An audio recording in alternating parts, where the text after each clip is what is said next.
За бид өмнөх хичээлээр юу үзэж судалсан бэ? За эргэн санацгаая.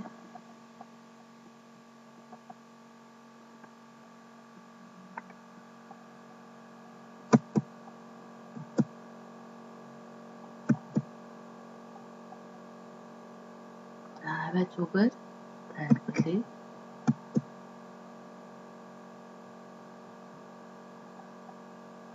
Байгаль орчныг хамгаалах нь хүн бүрийн үүрэг.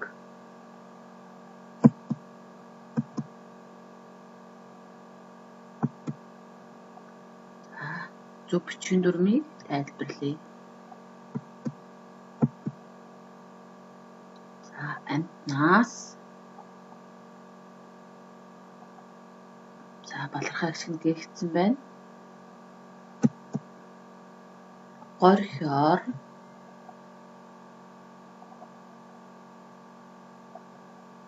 горхиор гэж бичээд хүн гişг нэр дор бичдэг учраас оон гээгдсэн байна. Уриали тусгаарлага тэмдэг авчидсан байна. Байгалийн зөөлний тэмдэг төгсөн үгэнд өртөө эмгэгний залгадаг байгаа. Зөөлний тэмдэг төгсөн үг нь эмгэгний залгаад зөөлний тэмдэг ий болдог байгаа. За түүнээс бас балархаа гişгэн гээгдсэн байна. Хамгаалахаар. За балархаа гişгэн гээгдээгүй байна. Яагаад вэ? Үйл үгийн хэгийн өмнөх балархаа гişг гээгддэггүй бичигддэг.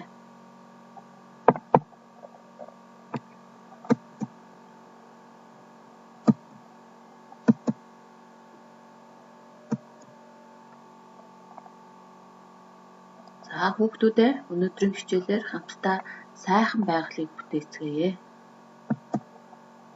За зургийг ажиглаарай. Маш гоё, модтой, уултай, голтой, өндөр сагалгаар үүстэй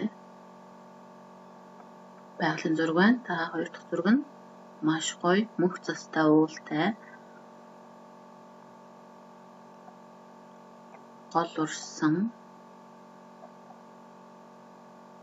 хаттай, модтой, маш гоё ногоон байгаль байна. За гурав дахь зураг нь голтой, модтой, уултай, маш хөвгөлтэй газрууд байна. За дараагийн зураг. За нөгөө гоё байгаль маань бүр шатаж байна. Төмөр гарч. За төмөр бол ерөнхийдөө хүний буруу үйл ажиллагаанаас үүдэн гардаг байгаа. За дараа нь төмөр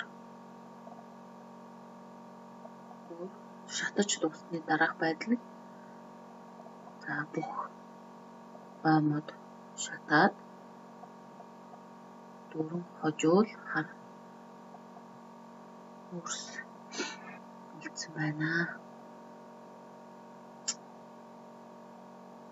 За дараа нь гурав дахь зураг нь хүний шүнэл буруутай үйл ажиллагаанаас маш их хэмжээний ой модыг сүйтгэж энэ модын авч эд материал хийж эсвэл мод чигээр нь зарж борлуулдаг байгаа. Энэ бол маш буруу зүйл. Байгалыг сүйтгэж гэсэн үг. За энэ хүмүүс 107 цаг болохоор маш их аял цугалдаг байгаа. За голдуу маш гоё байгалийн үзэсгэлэнт газруудаар очоод тэнд байрлахдаа маш их хог хаягдал байх нь хайсан хог хаягдлаа бас түүж аваагүй дүр зураг байна. Хэрвээ та бүхэн аялдаг бол очисон газараа хог хаягдал хаяхгүй буцаагаад машиндаа очиж хогийн цагт авчиж чаяарай. За энэ зураг байна.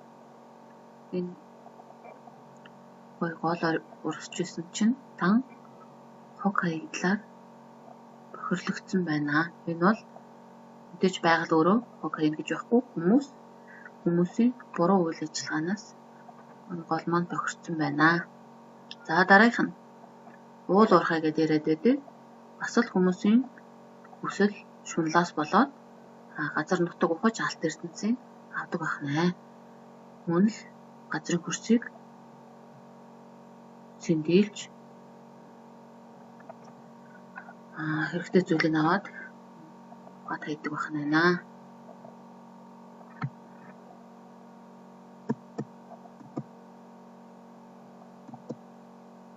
За өнөөдрийн хичээлээр уриалга яаж бичих вэ? За уриалга бичихийн тулд эхлэл хэсэг нь уриалгах зүйлээ бичнэ. За яг юуны талаар яаж уриалга хүмүүст хүргэх вэ гэдгээ төлөвлөн бодож бичнэ. За гол хэсэгт нь уриалга бичих болсон шалтгаанаа тодорхой бичнэ. Гэхдээ энэ уриалга бол зөвхөн эерэг байх талаар, зөв байх талаар бичнэ гэсэн үг. Буруу зүйлийн талаар уриалга бичиж болохгүй. За төгсгөл хэсэгт нь хэнийг юунд яаж уриалгах вэ гэдэг бас төлөвлөн бичнэ. За хэн гэдэг маань дандаа хүүхдүүдэд ахмад настай хүмүүс зориулсан байх нь.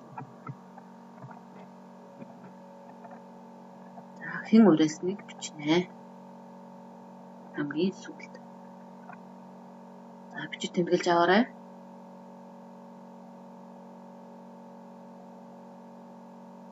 Уриалга маань тодорхой нэгэн зорилготой байдаг байх нь шүү.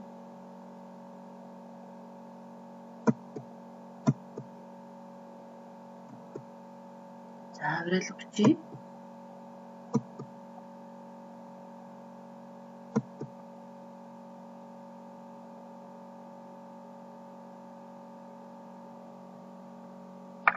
За нэгдүгээрт нь ой модоо хайлан хамгаалах талаар уриалга бичнэ. Гэхдээ маш нуршуу байж болохгүй товч бүгдхэн нэг өгүүлбэр багтаа бичнэ. За хоёрдугаарт нь гол горхио хайлан хамгаалъя. За бусдыг уриалан бичнэ. За мөн ялгаагүй урт биш товч тодорхой нэг өгүүлбэрт багтаа бичнэ. За гуравдугаарт нь ан амтнаа хайлан хамгаалъя. Мөн хүмүүст хандан уриалга бичнэ. Уриалга бичихдээ мөн л ялгаагүй товч тодорхой нэг өгүүлбэрт багтаа бичнэ. За дэлхийн зураг байна.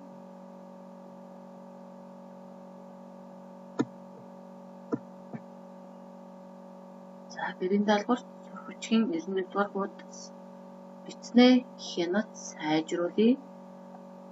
Уншаад өнөөдрийн бичсэн уриалгаа дахин сайжруулан бичиж ирнэ.